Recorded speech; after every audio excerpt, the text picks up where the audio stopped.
ఇప్పుడే అహ్మదాబాద్ గుజరాత్ నుండి లండన్ వెళ్ళడానికి ఎయిర్ ఇండియా ఫ్లైట్ 171 టేకాఫ్ చేసిన 9 నిమిషాల్లోనే కూలిపోయింది. వెంటనే స్మోక్స్.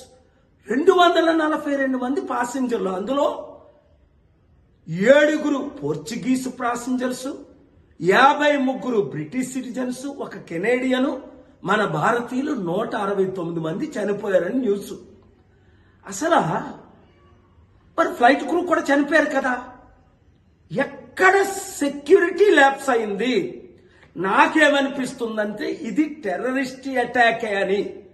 91 నుంచి నా సొంత ఫ్లైట్లు నాకున్నాయి, ప్రపంచం అంతా తిరిగాను, 40 సంవత్సరాలు అనుభవం ఉంది, ప్రపంచం తిరిగింది.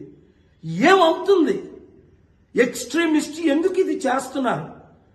ఒక్కసారి ఆలోచించాలా? మన